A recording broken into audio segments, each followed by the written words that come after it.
À l'âge de 30 ans, notre Seigneur quitte sa vie cachée, quitte Nazareth et entame la vie publique. Dans le Credo, nous l'avons déjà dit, le 3e article est né de la Vierge Marie, enchaîné directement avec le 4e article, a souffert sous Ponce Pilate.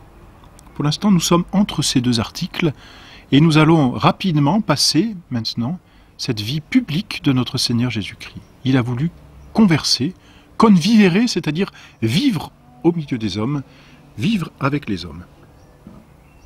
À l'âge de 30 ans, donc, notre Seigneur quitte Nazareth et se rend sur les bords du Jourdain, donc c'est ce fleuve qui limite au côté est la Terre Sainte.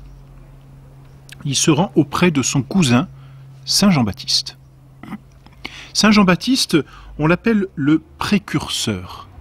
Précurseur parce que ce mot signifie en latin « courir devant ». Saint Jean-Baptiste avait été prophétisé dans l'Ancien Testament comme celui qui devait annoncer les voies du Seigneur. Et son père lui-même, Saint Zacharie, qui avait perdu la parole parce qu'il avait douté de la nativité de son fils, Zacharie, au moment où il retrouve la parole, prophétise de son fils et dit « Et toi, petit enfant, tu seras appelé prophète du Très-Haut, car tu marcheras devant la face du Seigneur, pour lui préparer les voies. »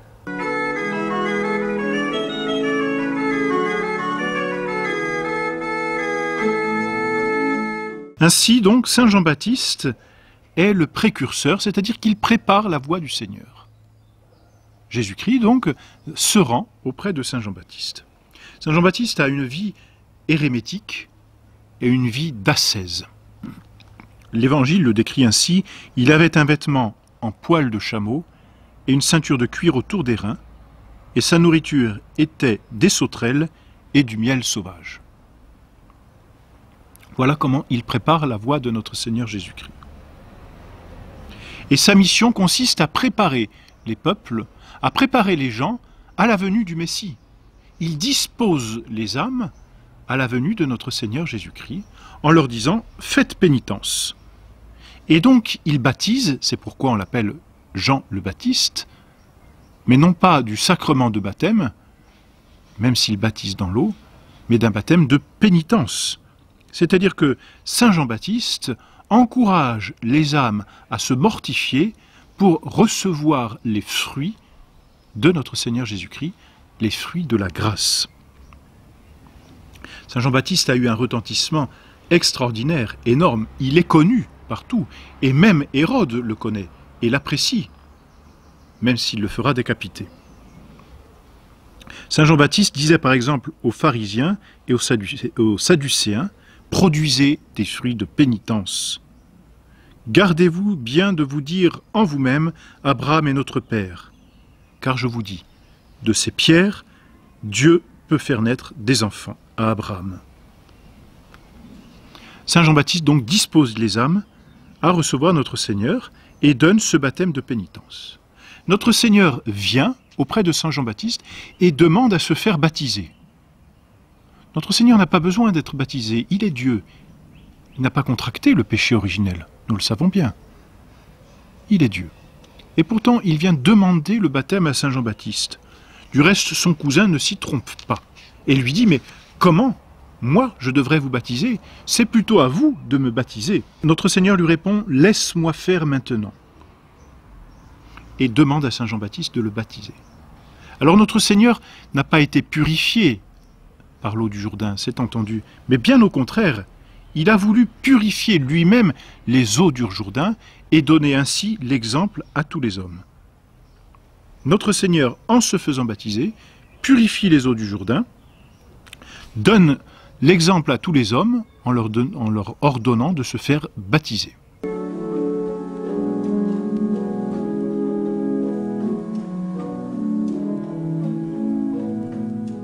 Et après son baptême, et pour inaugurer sa vie publique, notre Seigneur se retire dans le désert.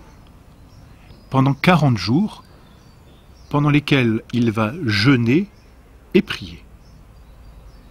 On retrouve là les deux piliers de toute la vie chrétienne. Et notre Seigneur a voulu nous en donner l'exemple. Certes, s'il est Dieu, il n'a pas besoin de se mortifier. S'il est Dieu, il n'a pas besoin de prier. Dieu ne prie pas, il est Dieu. Mais en tant qu'homme, notre Seigneur a voulu nous montrer l'exemple de ce que nous devons tous à Dieu. Et c'est en tant qu'homme qu'il a voulu prier, c'est en tant qu'homme qu'il a voulu faire pénitence. Ce sont les deux colonnes de la vie chrétienne, prière et pénitence. Et avant même d'inaugurer sa vie publique, avant même de commencer tout son ministère en Judée et en Galilée, notre Seigneur revient, si l'on peut dire, aux fondamentaux que sont la prière et la pénitence. Et rien n'a changé. Il y a encore quelques années, même bientôt un siècle même, lorsque la Très Sainte Vierge apparaissait à Fatima, aux enfants, que leur dit-elle? Prière et pénitence. C'est évangélique, voyez-vous. La Très Sainte Vierge ne dit pas autre chose que ce que notre Seigneur a fait et dit. Priez et faites pénitence. Notre Seigneur reste donc 40 jours dans le désert, subit un jeûne très austère, prie et se prépare ainsi à son ministère. À la fin de son jeûne, notre Seigneur a voulu ensuite être tenté. C'est ce que l'on appelle la tentation dans le désert, la tentation de Jésus-Christ. Notre Seigneur a voulu être tenté par le démon. Il a reçu du démon 3 tentations, qui correspondent d'ailleurs aux 3 concupiscences qu'énonce saint Jean. Concupiscence de la chair, concupiscence des yeux, concupiscence de l'orgueil. Finalement, comme les 3 pôles sur lesquels nous sommes tous tentés. Notre Seigneur a été tenté non pas parce qu'il était quelqu'un de mauvais, il est Dieu. Notre Seigneur a été tenté pour, là encore, nous donner l'exemple de ce que nous devons faire dans les tentations et nous encourager pour nous dire « ça n'est pas parce que vous êtes tenté que vous êtes déjà pécheur ». Notre Seigneur est donc tenté par le démon qui lui apparaît et qui lui dit tout d'abord « si vous êtes le Fils de Dieu, dites que ces pierres deviennent des pains ». Il est entendu qu'après 40 jours de jeûne, la tentation peut porter ses fruits, si l'on peut dire. La réponse de notre Seigneur est toujours admirable. D'abord parce qu'il est Dieu, et ensuite parce qu'il nous donne un exemple presque facile. S'appuyant sur l'Écriture sainte, à chaque fois, il répond au démon « L'homme ne vit pas seulement de pain, mais de toute parole qui sort de la bouche de Dieu. » Première victoire sur le démon. Et victoire qui est un encouragement. Notre Seigneur nous manifeste par là que nous pouvons, à sa suite, c'est-à-dire si nous le suivons vraiment, vaincre le démon. Alors, deuxième tentation. Le démon emmène notre Seigneur sur la montagne et lui dit « Si vous êtes le Fils de Dieu, jetez-vous en bas, car il est écrit que des anges vous porteront. » Et notre Seigneur lui répond à cette tentation de présomption, c'est-à-dire de se croire plus fort que ce que l'on est, « Tu ne tenteras point le Seigneur ton Dieu. » Alors le démon emmène notre Seigneur sur le pinacle du temple, sur le faîte du temple tout en haut, lui montre tous les royaumes de la terre, l'ambition, n'est-ce pas, la cupidité, et je te donnerai toutes ces choses si, te prosternant, tu m'adores. Voilà exactement ce qu'est l'ambition. Elle se résume toujours à une adoration du démon. Voilà ce qu'est la cupidité. Je te donnerai tous ces royaumes, je te donnerai toutes ces choses, si, te prosternant, tu m'adores. Et notre Seigneur lui répond d'une façon simple, et nous serions capables de répondre aussi bien, tu adoreras Dieu seul, et tu l'aimeras plus que tout. Alors le démon quitte notre Seigneur, et des anges s'approchent de lui, c'est ce que dit l'Évangile, des anges s'approchent de lui pour le servir.